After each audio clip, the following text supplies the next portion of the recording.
देशवासी मित्रों, युवक और युवतियों, अभी तक हमने जो आपसे वार्ता की, अभी तक हम लोग जिन विषयों पर चर्चा कर रहे थे वो अभी केवल पृष्ठभूमि है। वास्तविक जो हमारा अंतिम पड़ाव है उसमें थोड़ा सा समय लगेगा, लेकिन इस पृष्ठभूमि में सबसे बड़ा स्थान, बहुत महत्वपूर्ण स्थान हमारे मीडिया का है। मीडिया यानी जिसको आप अखबार कहते हैं, चैनल कहते हैं, टीवी कहते हैं, ये मीडिया पब्लिक ओपिनियन, जनमत को बनाने वाला ही नहीं है, संस्कारों को भी बनाने वाला है। ये मीडिया शांति स्थापित करने वाला भी है, ये मीडिया झगड़ा कराने वाला भी है, ये मीडिया वाद विवाद कराने वाला भी है, ये मीडिया हमारे बच्चों को परिवर्तन, उनकी बुद्धि का परिवर्तन करने वाला भी है। इस मीडिया का स्थान लोकतंत्र में बहुत ऊंचा है।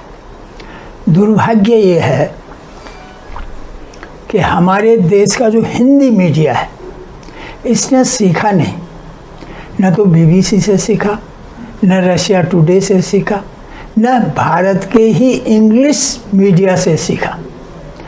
ये मीडिया अपना एजेंडा चलाता है, किसी पार्टी का एजेंडा चलाता है। मुझे याद है जब 26/11 हुआ था बॉम्बे में ताज होटल पर कसाब, जिसको हमने 8 साल तक पाला, 8 करोड़ रुपए खर्च किए थे, तब भी हम कुछ नहीं कर पाए। आप सोच सकते हैं कि आज पीएफआई जो कर रहा है, हम उस पीएफआई को बैन कर पाएंगे? ये सरकारें बैन कर पाएंगी? कितना एविडेंस है उसके खिलाफ, कितनी साक्ष्य है पीएफआई के खिलाफ। और पीएफआई तब तक नहीं सुधरेगा जब तक या तो हम केरला में बुलडोजर, योगी जी का बुलडोजर जब तक केरला में नहीं चलेगा तब तक पीएफआई ख़त्म नहीं होगा इस देश से, और हमारी ये समस्याएं बनी रहेंगी। या हम पाकिस्तान का जो पंजाब प्रोविंस है, पंजाब प्रांत है, लाहौर से रावलपिंडी तक, उसको जब तक हम दुनिया के नक्शे से मिटा नहीं देंगे तब तक न ये आतंकवाद ख़त्म होगा, न ये सेपरेट, ये जो टुकड़े टुकड़े गैंग, या इसको हम कहते हैं सेपरेशन वाले, टुकड़े करने वाले, अलग होने वाले, अलग होने की बात करने वाले, ये तब तक ख़त्म नहीं होगा। आतंकी तब तक, आतंकवाद कभी ख़त्म नहीं होगा। इसलिए हमारे यहाँ के वैज्ञानिकों को ये करना चाहिए। मेरा अपना सुझाव है कि ऐसे ग्रेनेड बनाएं जो 40 किलोमीटर, 50 किलोमीटर, 35 किलोमीटर रेडियस को तबाह कर दें, ताकि हम पाकिस्तान के बाकी दूसरे प्रांतों को न कोई नुकसान पहुंचा पाए, सिविल पॉपुलेशन जो आम नागरिक जनता है उसको नुकसान न हो, लेकिन हम लाहौर से और रावलपिंडी तक नक्शे से बाहर कर दें, ताकि आतंकवाद हमेशा के लिए, कश्मीर में जो मसला उठता है ये ख़त्म हो जाए हमेशा के लिए। पीओके जो पाक ऑक्युपाइड कश्मीर, जिसको जो पाकिस्तान के पास है, वो तो बैठे हुए हैं हिंदुस्तान में मिलने के लिए, लेकिन अब स्थिति चूँकि वहाँ बहुत बदल गई है, चीन आ गया है, और चीन लंका से भी बदतर हालत करने वाला है। पाकिस्तान की तो हालत वैसे ही ख़राब है, तिजोरी खाली हो गई है, अब तो वो वैसे भी चीन के हवाले होगा, उसके पास कोई ताकत नहीं है। वो तो हम अपनी ताकत जब दिखाएंगे तब हमारी ताकत का पता लगेगा दुनिया को। हम लोग जब तक डरते रहेंगे तब तक हम कायर कहलाएंगे। गीता जैसा ग्रंथ हमारे पास है जिसमें कि नैनम छिंदन्ति शस्त्राणि, आप तो सुनते ही हैं, अच्छेद्योयम अदाह्योयम अक्लिद्यो शुष्यैव च नित्य सर्वगतस्थाणुरचरोयम सनातन। आत्मा के लिए हमने नैनम छिंदन्ति शस्त्राणि का ही दूसरा श्लोक है, नैनम दहति पावक। फिर यही नहीं, उन्होंने अर्जुन को कहा हत्वा वा प्राप्स्यसि स्वर्गम जीत्वा वा भोक्ष्यसे महीम्। ये तो हूर हूर कहते हैं, हम हूर की बात ही नहीं करते, हम तो उस साम्राज्य की बात करते हैं। स्वर्ग का राज्य या पृथ्वी का राज्य मिलेगा पूरा, उसमें हूर हो या नूर उसका कोई मतलब नहीं। यही नहीं, उससे भी आगे गीता का 18वां अध्याय, अंतिम अध्याय का 17वां श्लोक, यस्य नाहं कृतो भाव बुद्धि यस्य न लिप्यते। इस फिलॉसफी, इस फलसफे के सामने, इस दर्शन के सामने न तो ISI टिकता है, न नक्सलवाद टिकता है, न माओवाद टिकता है, न आज का जिनपिंग टिकता है, न इनका ISI टिकता है। यस्य नाहं कृतो भाव बुद्धि यस्य न लिप्यते हत्वापि सैमान लोकान न हन्ति न निबध्यते। सारे संसार को भी अगर मार दे निष्काम, बिना किसी मैं और तेरे के भाव के, केवल जन सेवा के लिए, देश सेवा के लिए, राष्ट्र सेवा के लिए अगर वो सबका कत्ल भी कर दे, तब भी न तो वो बंधन में पड़ता है, न वो पाप पुण्य के चक्कर में पड़ता है।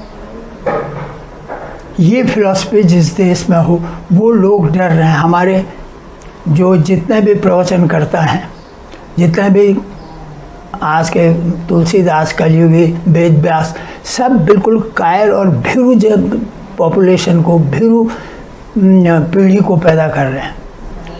डरपोक वो नहीं बना रहे हैं कोई पृथ्वीराज, राणा प्रताप, शिवाजी या गुरु गोविंद सिंह।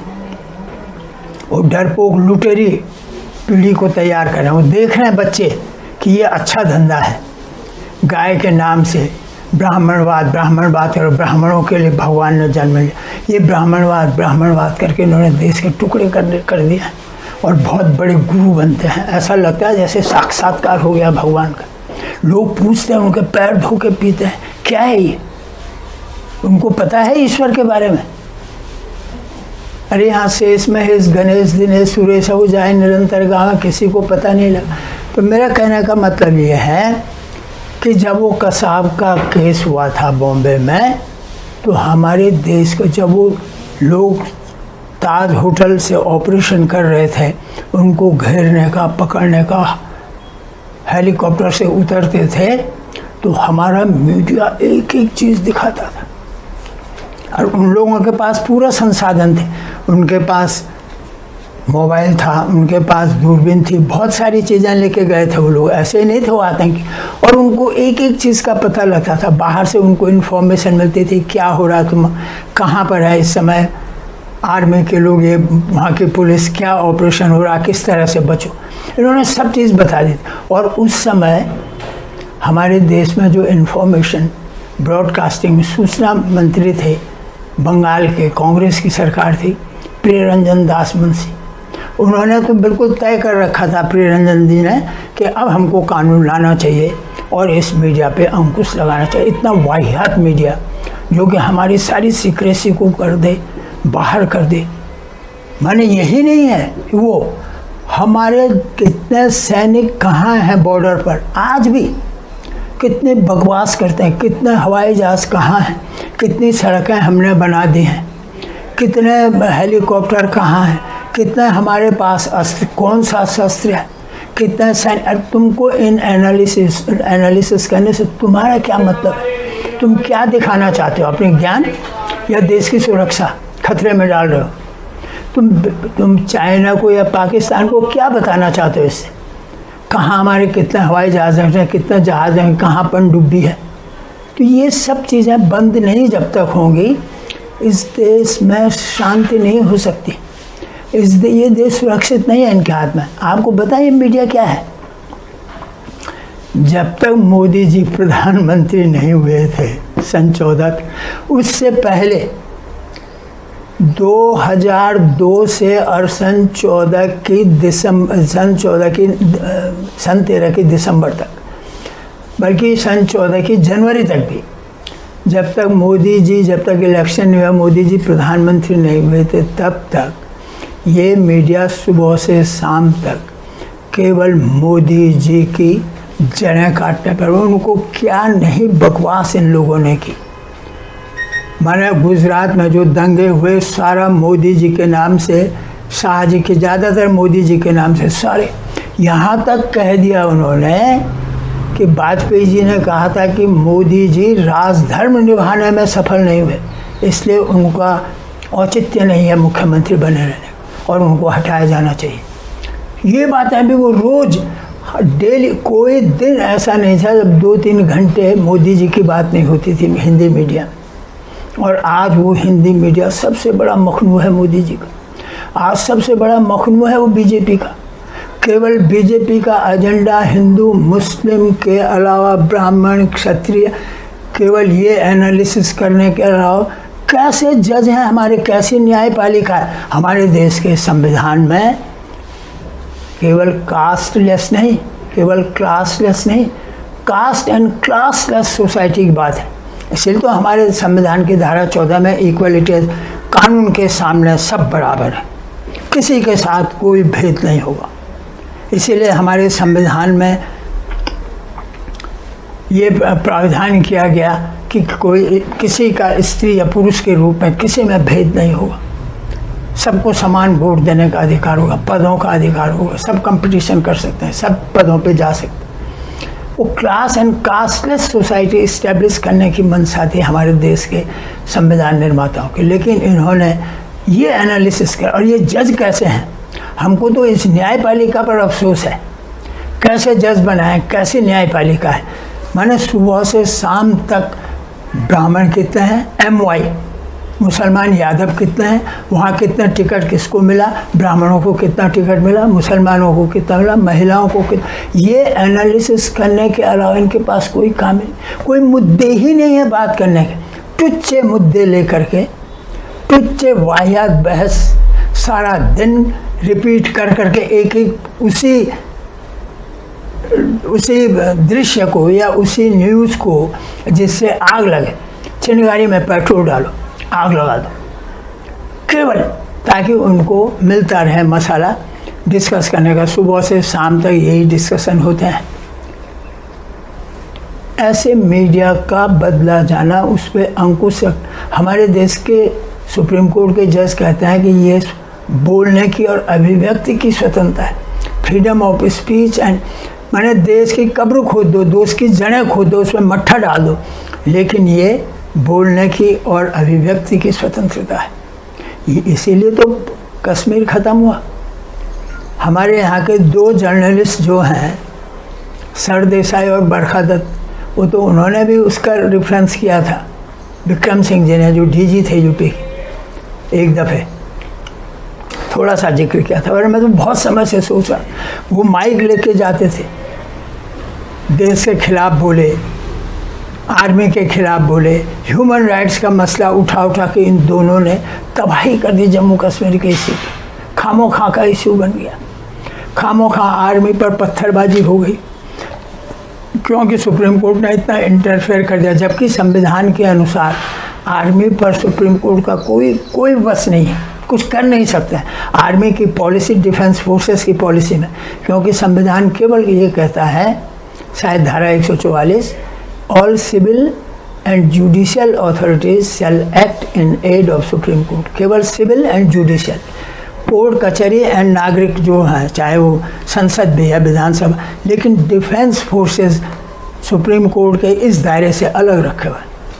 ये पॉलिसी, उनकी नीति इसमें नहीं चलेगी, आप समझ रहे हैं। पर इसके बावजूद भी वहाँ इतना इंटरफेरेंस हुआ, इतना दखल हुआ जम्मू कश्मीर में, कि वहाँ पर ह्यूमन राइट्स, मानव अधिकार लगा करके आज कश्मीर की ये स्थिति हुई। आतंकियों का राज हो गया, आतंकी बढ़ गए, और वो पत्थरबाजी, हमारे आर्मी के लोगों पर पत्थर चलाने लग गए, ये हालत हो गई थी। केवल मंदिर मस्जिद, आप ये बताइए, मंदिर मस्जिद दरगाह, इसके अलावा हिंदी मीडिया के पास अफसोस की बात यह है कि बाबरी मस्जिद डिसाइड हो गया। कब डिसाइड हो गया बाबरी मस्जिद? सुप्रीम कोर्ट ने डिसाइड कर दिया। उसके बावजूद भी 2-3 महीने तक बाबरी मस्जिद ही चलता रहा। बाबरी मस्जिद का मसला हमारे हिंदी मीडिया में वो ही चलता रहा। अच्छा डिसीजन में, सही डिसीजन, और बुला रहे हैं लोगों को आग लगाने के लिए, एक तूफान, टेंशन पैदा, तनाव पैदा करने के लिए देश में खामोखा। जो शांति से रह सकता था उसको फैला रहे हैं। ऐसे लोग जो एंटी नेशनल हैं, देशद्रोही हैं, ऐसे लोगों को, ऐसे नेताओं को बुलाया जो केवल भारत के अगेंस्ट ओवैसी जैसे लोग, और उसकी ओवैसी को तो आज तक ने कितनी बार बुलाया, और क्यों बुलाया मैं आज तक नहीं समझा। केवल आग लगाने के लिए समाज में, देश में एक फिरका परस्ती, एक टेंशन, एक फ्रैक्शन, आपस की लड़ाई, तनाव पैदा हो, और ओवैसी को बुला करके उन्होंने अपने टीवी पर दिखाया घंटों, जो देशद्रोही, देश के अगेंस्ट बात कर रहा है, देश को जोड़ने की बात नहीं करते हैं। ऐसे लोगों को अगर लोग बोलते हैं वंदे मातरम, तो वंदे मातरम कुछ लोग नहीं बोले तो बोले भाई क्यों बोलना चाहिए वंदे मातरम, और नहीं बोले तो क्यों नहीं बोल रहे वंदे मातरम। पुलिस कुछ जाति कर दे तो जाति कर दी, पुलिस न करे तो पुलिस ने कुछ नहीं किया। मतलब इतना अजीबोगरीब हाल है कि ये चलना मुश्किल हो गया, पुलिस को काम करना मुश्किल हो रहा है, आर्मी को काम करना मुश्किल हो रहा है। इतना बेवजह ट्रायल होती है किसी मामले में जिसको हम मीडिया ट्रायल कहते हैं, खामोखा, और बाद में लगता है टाइम फिस, कुछ भी नहीं निकला। ऐसे कई केस हुए बॉम्बे के जिसमें इन्होंने मीडिया ट्रायल कर दिया और पता लगा कि कुछ भी नहीं है मामला। आप ये देखिए, अपने बाप दादा के उम्र के आदमी का नाम लेते हैं ये, और कहते हैं उससे प्रेम बढ़ता है। ये अमेरिका और यूरोप ने सिखाया, प्रेम बढ़ता है, नाम लेकर के बात करो। मैं तो अब ये भी देख रहा हूँ चैनलों में, राखी माँ, मोहन पिता, मोहन पापा, सोहन पापा, माया माँ, मतलब माँ का। अगर इस तरह के चैनल आप दिखाएंगे, इस तरह का मीडिया, ये सिनेमा का तो खैर हाल ही बेहाल है। वो तो जितना क्राइम होते हैं सब बच्चों को सिखा रहे हैं। साबुन, कच्चे साबुन में चाबी लगा के दिखा कैसे चाबी बनती, कैसे धक्का मारा जाता है छत से, कैसे समुद्र में डाला जाता है लड़कियों को, कैसे रेप होते हैं, कैसे दारू पीता बाप बेटा, माने कैसे हिंसा, कैसे कत्ल होते हैं, सारी टेक्निक सिखा रहे हैं, डकैती डालने की टेक्निक सिखा रहे हैं। कैसा मीडिया है, कैसा भारत बनाना चाहते हैं आप? आपने ह्यूमन रिसोर्स बना दिया हम लोगों ने। हमारे देश की सरकार ने ह्यूमन, हमको न तो अमेरिकन बनाया, न यूरोपियन, न भारतीय ही रखा। आज हम कहीं के नहीं हैं। आज भारत उस स्थिति में है, न तो हम यूरोप अमेरिका हैं, न भारतीय हैं। हमको क्या बनाया? बेरोजगार।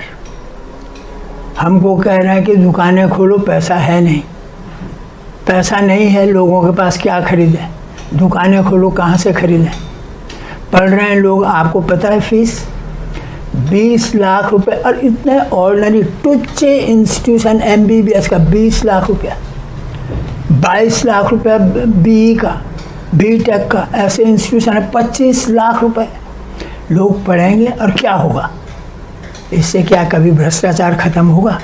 अगर वो पास होके आएगा, पहले वो उतना पैसा लूटने की कोशिश करेगा, घूस खाएगा, तुम भ्रष्टाचार क्या ख़त्म करोगे? जहाँ इतनी महंगी एजुकेशन हो, जहाँ इतना महंगा टेक्निकल एजुकेशन हो, जहाँ नौकरियाँ न हों, वहाँ अगर लोग इतना पैसा खर्च करेंगे तो ब्रेन ड्रेन होगा। सब लोग विदेश जा रहे हैं, इसीलिए विदेश जा रहे हैं कि यहाँ नौकरी नहीं है। तो जितना पैसा आपने खर्च किया वो सब विदेशियों को फ़ायदा हो रहा है, भारत को नहीं हो रहा है। और इतना महंगा हो रहा है कि वो भ्रष्टाचारी हो रहे हैं। पहले अगर IAS में निकल गए, IPS में निकले, इंडियन